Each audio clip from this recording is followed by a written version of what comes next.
안녕하세요. 자, 오늘은 두 번째 시간으로 이제 엄마표 영어를 어떻게 접하게 됐고, 그때 저의 느낌과 상황들, 이런 것들을 조금 한번 나눠볼까 해요. 첫 시간에 잠깐 간략하게 말씀드렸는데, 제가 경험한 영어 말고 제 자녀들에게 좀 더 나은 방법을 좀 가르쳐 주고 싶다, 방향성을 조금 설정해 주고 싶다라는 마음으로 자료를 찾기 시작했었고요. 그 대표적인 걸로 이제 여러 자료를 찾다가 엄마표 영어라는 것을 알게 되었습니다. 그때는 이미 엄마표 영어가 진행된 지 뭐 10년은 거의 넘은 그런 상황이었던 것 같아요. 근데 소수의 아이들만이 그 결과를 참 누리고 있었고, 그 결과에 대해서 확신하는 그 어머님들의 그 경험담들이 책으로 많이 좀 나와 있었던 것 같아요. 근데 이제 그 책들을 좀 요약을 한번 해보면요. 어머님들이 어떻게 이제 진행을 하셨고, 그때 관련된 그런 책들을, 그 시기에 어떤 책들을 쓰면서 어떻게 진행을 했다라는 어떤 방법론적인 그런 것들을 설명을 좀 많이 했던 것 같아요. 일단은 뭐 지금도 현재도 그런 자료들을 접할 수 있으니까 크게 문제는 되지 않을 것 같고요. 그때 자료가 나왔을 때에 비해서 지금은 많은 자료들이 또 영어 책 읽기라는 프로그램 자체가 이미 이제 어느 정도 파급이 돼서 그것이 효과적이다라는 그런 이제 인지도를 이미 올린 상태이기 때문에 그때는 그렇게 막 낯설거나 이러지는 않았던 것 같아요. 근데 이제 문제는 영어 교육이나 어떤 영어를 티칭해 본 경험이 있는 저로서도 과연 이것을 바라보는 이제 느낌이 어땠을지 그런 것들을 어머님들과 이제 나눠보고 싶은 거거든요. 첫째는 제가 영어에 대해서 모르는 사람이 아님에도 불구하고 과연 첫 번째는 의심이 들었었어요. 의구심이 들었었어요. 그냥 단순히 아이들에게 책만 읽힌다고 해서 아이들이 이거를 알 수 있을까? 그런 생각들을 많이 했어요. 엄마표 영어에서 보면 제가 분석한 그 특징 중에 하나는 절대 엄마가 학습자가 아니라는 거예요. 자신 스스로, 학생 스스로 공부를 해나가는 그런 느낌이 강했기 때문에 외부에서 뭔가 가르치지 않고 아이가 이걸 스스로 해낼 수 있을까? 그런 의구심이 많이 들었던 것 같아요. 두 번째는 각각 그 시기마다 1년차, 2년차 그 시기마다 아이들에게 그런 자료를 충분한 자료를 내가 제공해 줄 수 있을까? 그런 것들이 조금 많이 걱정이 되었던 것 같아요. 이전에 말씀드린 대로 저 같은 경우는 그 영어를 수험서 영어, 그러니까 시험 영어로 많이 접하다 보니까 그런 교재는 보는 안목이 있는데 전혀 뭐 그림책이라든지 레벨북을 전혀 접해보지를 않았었거든요. 그래서 그런 부분들이 내가 과연 잘할 수 있을까? 또 하나는 같은 맥락인데 이것이 그냥 1년, 2년 차로 멈추는 게 아니라 내가 꾸준히 3, 4년 이렇게 꾸준히 할 수 있을까? 그런 것들이 좀 많이 낯설고 좀 두려웠던 것 같아요. 그런데 너무 또 한편에 도전이 되는 것은 뭐였냐면 그 제가 읽은 그 경험담들의 어머님들이 결코 영어 전공자가 아니었다는 거예요.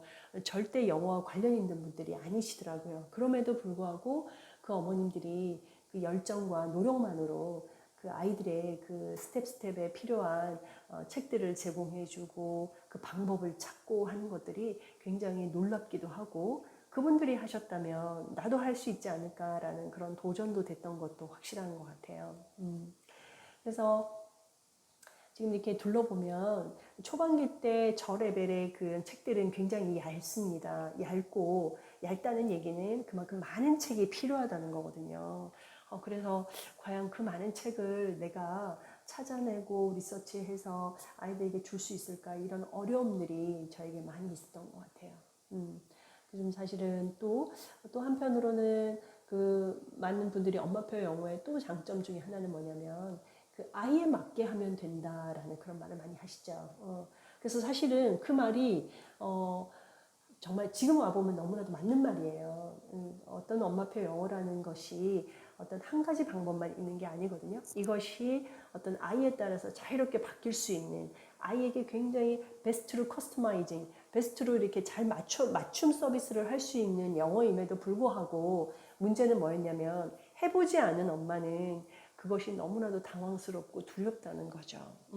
제 느낌이 그랬어요. 저의 가장 큰 느낌은 내가 영어를 아는 엄마임에도 불구하고 이걸 어떤 식으로 하라는 거야? 이게 굉장히 좀 많이 두려움으로 왔던 것 같아요. 쉽게 얘기하면 외국 교재를 보면 그 교재에다 딸려 나오는 게 티처스 가이드라는 게 있잖아요. 티칭 선생님들한테 그 약간의 팁을 주는 거죠. 이럴 때는 이렇게 진행하세요라는 팁을 주잖아요. 마치 그 티처스 가이드가 없이 교재를 주고 이걸 수업하세요 하는 것과 이제 똑같은 그런 느낌이죠. 사실 그거보다 더 많이 당황스러웠어요. 그런데 어머님들은 그 일환으로 하나가 아이에 맞게 하시면 됩니다. 아이에 맞게 하시면 됩니다. 이 아주 중요한 포인트임과 동시에 전혀 해보지 않은 엄마한테는 그렇죠. 아무것도 없는 엄마한테는 너무나도 당황스럽다는 거예요. 그래서 저는 제가 제일 두려웠던 게 아이에게 가르치는 건 아니고 그러면 아이를 어떻게 해줘야 되는지 그런 것들이 좀 많이 당황했던 것 같거든요. 그리고 또 어떤 이제 좀 잘하시는 또 어머님 엄마표 영어를 보면 또 이제 읽어주는 거로 권장하는 경우도 있어요, 엄마가.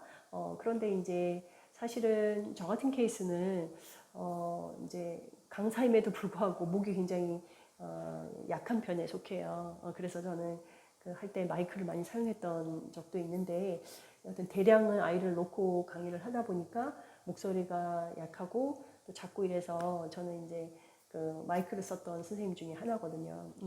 그런 것들을 봤을 때 한글책 읽어주는 것도 굉장히 버거웠는데 영어책까지 읽어주라 그러니까 이게 너무 힘든 거예요. 그래서 이제 그런 부분들이 이제 많이 고민이 됐었죠. 잠깐 그런 부분의 팁을 얘기를 하자면요. 그런 부분에서 약간 융통성이 필요한 거예요. 어떤 부분은 이제 읽어주면서 해봤는데 어떤 어머니는 난 영어 읽는 게 불편하다, 영어 읽는 게 익숙하지 않다, 이 이유가 있을 거잖아요. 그런 경우는 안 하셔도 됩니다. 사실 저 같은 경우는 제가 영어 선생님이지만 제가 영어를 읽어주진 않아요. 그 이유는 저는 한국인이기 때문에 분명히 우리 아이들이 외국인 선생님 발음보다 제 말을 잘 알아들어요. 그렇게 해서 제가 의도적으로 읽어주지 않는 이유는 제 발음에 익숙해 하는 게 아니라 원어민 선생님의 발음에 익숙하기 위해서 오디오를 많이 활용하는 편이거든요.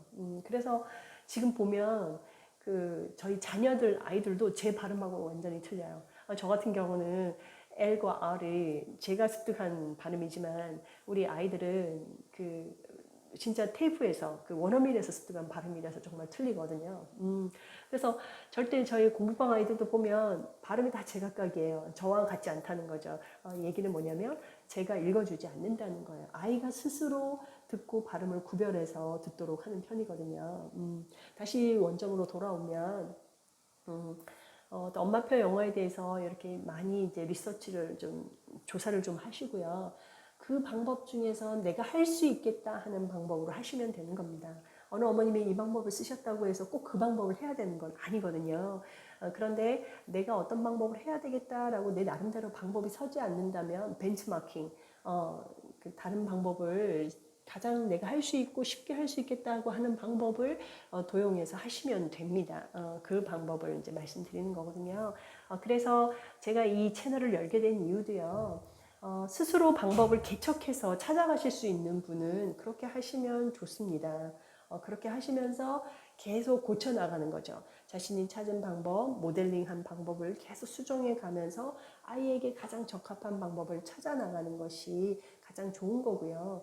그것도 조금 어렵겠다. 나는 엄마표 영어를 한번 해보고 싶은데 어떤 기본 베이직의 방법을 못 찾겠다 하시는 분은 내게 제가 이제 팁을 드리고자 이 채널을 열게 된 거거든요. 그래서 말씀드리지만 제 방법이 정석은 아니고 제가 아이들을 이제 가르치면서 또 경험하면서 엄마표 영어의 방법은 이제 한 아이만 이렇게 어머님들이 이렇게 다루시잖아요. 그런데 이제 저 같은 경우는 공부방을 운영하다 보니까 많은 이제 수십 명의 아이들을 접한 경험이 있을 수 있다는 거죠. 그런 사례들을 통해서 경험한 것들을 이제 어머님께 정보를 드리면서 그럴 때는 이렇게 대처를 하시는 게 좋겠다라는 나름의 방법들을 알려드리고자 했던 거예요.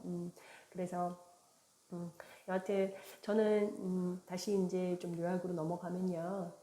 제 개인적으로는 엄마표 영어에 대한 믿음이 있었고 한번 실험해보고 싶다. 정말 이것이 우리 아이에게 적합한 방법인지 과연 될까 그런 생각들을 해보면서 해보고 싶었지만 막상 시도하려고 하니까 너무나도 브로드하고 너무 막연하고 어떻게 시작해야 될지 모르는 그런 고민들이 많았었다는 거죠. 그래서 저는 그런 거에 대한 좀 정형화된 틀을 마련해 드려서 어머님들이 거기서 뭔가 변형하시고 새로운 방법을 찾아 나가시고 수정해 나가셔서 아이에게 적합한 방법을 찾는데 조금 도움을 드렸으면 좋겠다 이런 말씀을 드렸습니다. 네, 오늘도 함께 해주셔서 고맙습니다.